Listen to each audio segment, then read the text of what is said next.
bukod pa doon sa diverticulitis, merong recommended na surgical intervention at sinasabi nung base doon sa sinasabi na merong surgical intervention, tinignan ko ang ChatGPT, pa yung sinasabi, malala daw ito at it is life-threatening dahil pwedeng magkaroon ng sepsis, no?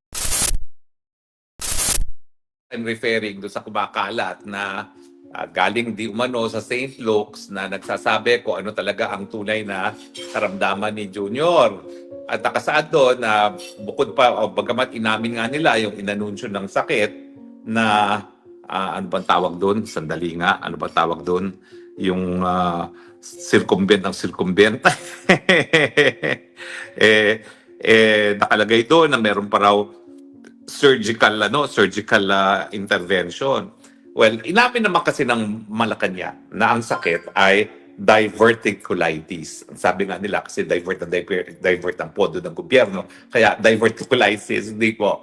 Ay yan pala po ay isang gastrointestinal disease at iyan ay dahil infected o namamaga yung colon, yung pouches sa colon.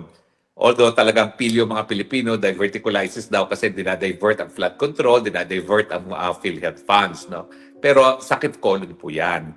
Nung isang minsan na tayo ay nag-spokes hour, ang nakita ko naman is itong gastrointestinal disease na ito ay pwedeng maging side effect ng cocaine use. Kaya nga sabi ko, well, posible lang naman. Hindi naman natin alam talaga kung ano talagang sakit niya at hindi natin masasabi talaga na ito talaga ay dahil sa cocaine use.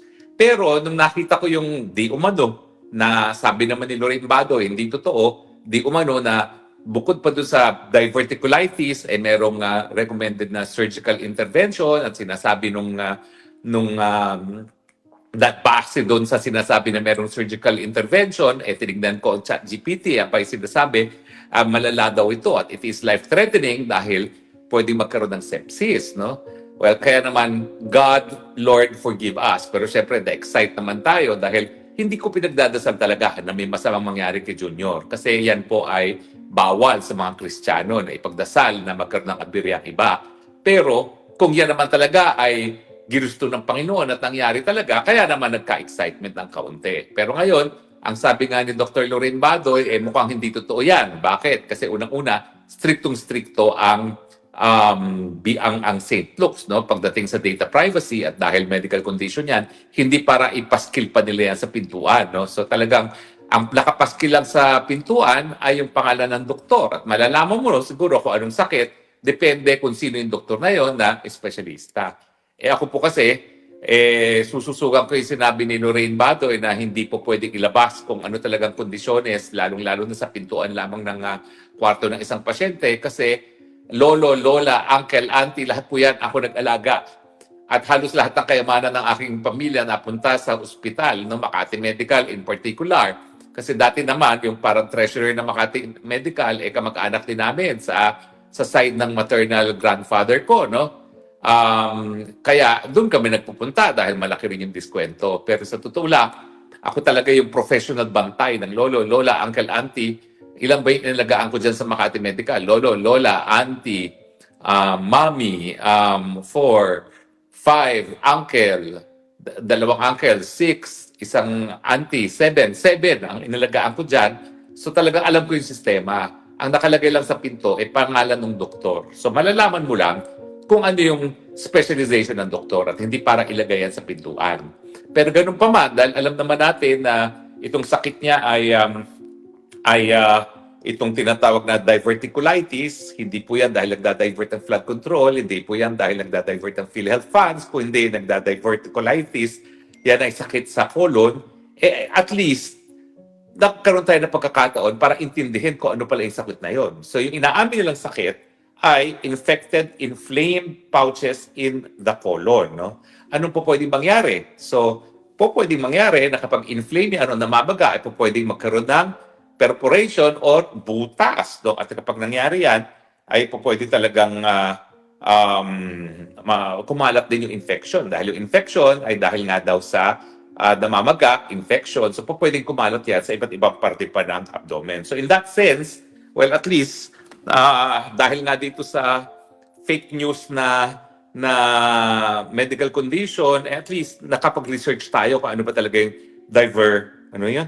Diverticulitis. Nung una kasi, inignore ko yan. Basta sa akin, sapat na isang posibleng dahilan ng diverticulitis ay paggamit ng, ah, ng cocaine. Pero ano ba nalaman ko? Alam mo naman ako, hanggang ChatGPT lang ako, no? At sinasabi nga nila, pagdating sa medical condition, huwag kayo magre-rely sa ChatGPT. Iba pa rin ang pagpupunta sa doktor nang mabigay kayo ng tamang gamot. No? Ako naman po, ang dami kong sakit. Diabetes, high blood pressure, spine. Ako po, hindi ako ever nagpupunta sa ChatGPT para sa medical advice. Talaga nagpupunta ako sa specialista at hindi lang ordinaryong doktor. So anyway, at least nalaman natin na dahil inamin naman nila na diverticulitis yan, ano po pwede mangyari? Po pwedeng kumalat yung infection. Po pwede magkaroon ng butas. At kapag karoon ng butas, yun nga yung kinakailangan na magkaroon ng pag-oopera. Kinakailangan tanggalin yung bulok na portion ng colon o di kaya ay talagang puputulin no, yung colon na infected. At kapag nagkaroon na ng infection yan sa loob, po pwedeng i-drain yung infection, no? So, ano mga possible pwedeng mangyari, no? Well, pwedeng magkaroon ng complete colonic obstruction, yung talagang hindi na siya makaka-EBS. Pwede pala yun.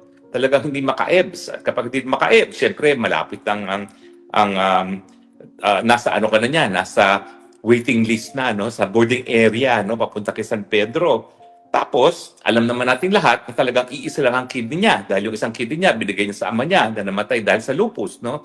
Yung palang kidney na yan, meron din isang stone. Hindi natin alam kung cancerous o hindi, pero hindi po pwedeng may mangyari pa dyan sa kaisa-isang kidney na yan. Otherwise, tigok. At saka syempre, meron din daw osteosclerosis, osteoporosis, higher surgical risk. Now, nung tinanong ko, ito ba ay life-threatening? Sabi naman nila, sabi ni ChatGPT, pwede. Pero kapag merong timely medical intervention naman at merong paggamit ng antibiotic, hindi naman dyan po pwede maging deadly. So ngayon, humingi ako ng patawad sa Panginoon kasi nga, na-excite ako. Na-excite ako na baka dahil dun sa nakita kong nakapost na kondisyon niya at dun sa sinabi ng ChatGPT na kapag may kinakailangang surgical intervention, malala na talaga at po pwede maging deadly. Sorry po, na-excite lang ako kasi akala ko baka maging presidente na si BP Sara at matapos na ang kalbaryo ng Pilipinas. Kasi talaga naman po ako, ngayon nanggaling lang ako doon sa hearing ko sa asylum, no? Naku, 3 oras po yun na talaga namang nakakaawa na nangyayari sa Pilipinas, no? Na yung mga gaya ko, napipilitang mag-ibang bayan, maski di minsan, wala akong intensyon na mag-ibang bayan, kaya lang napilitan tayo manirahan sa malayo sa Pilipinas, pilod nyo man hindi naman sa wala akong pagkakataon. 2 beses ako nag-aral sa abroad, 2 beses ako nagturo sa abroad, balik pa rin ako ng Pilipinas. So talagang masakit po sa akin na mawalay talaga sa aking inang bayan at mahiwalay sa pamilya ko at mga kaibigan ko. Not to mention na siyempre wala akong hanap buhay ngayon kasi yung aking pagiging abogado, dyan lang naman sa Pilipinas ako abogado, hindi naman ako abogado dito except for ICC na wala naman ako ibang kliyente, no?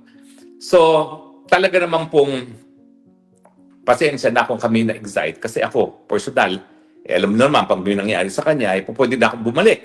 Kasi alam ko naman na yung mga kaso na tanim kaso sa akin, hindi naman talaga yan tatayo pag nawala na siya dahil wala talagang ebidensya.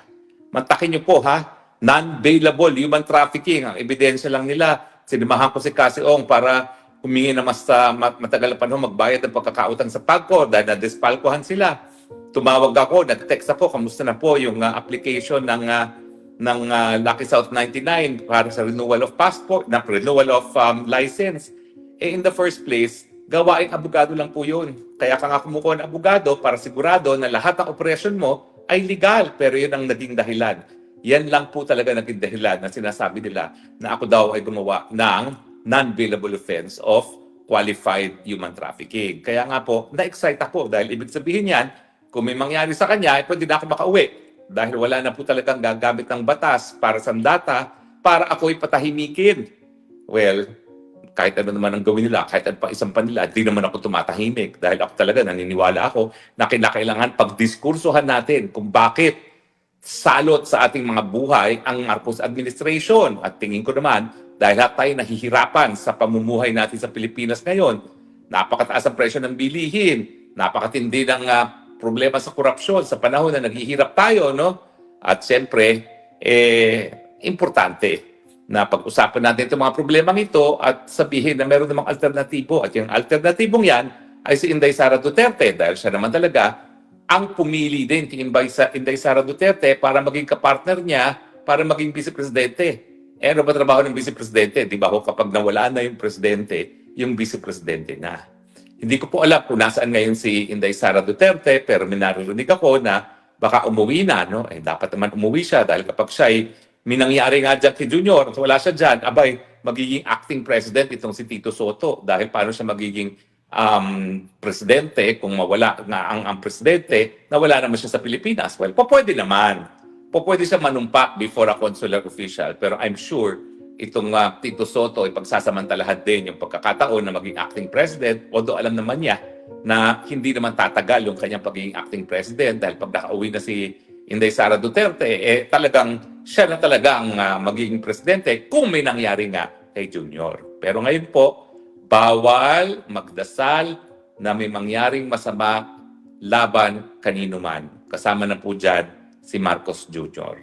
So, bagamat tayo ay talagang nagdarasal na sana magkaroon ng pagbabago sa ating liderato, nang sa ganun naman po, magkaroon tayo ng solusyon sa problema na walang tigil na pagtaas sa presyo ng bilihin, sa korupsyon, at syempre, isang tao na hindi tayo kakalingkarin sa gera na wala naman tayong kinalaman na ginagawa ni Marcos Jr., ang totoo niyan, only God can decide kung ano magiging kapalaran ni Marcos Jr. at wag natin po siyang pagdasal na tuluyan ng mawala sa daigdig nito dahil yan po ay hindi tama. Okay?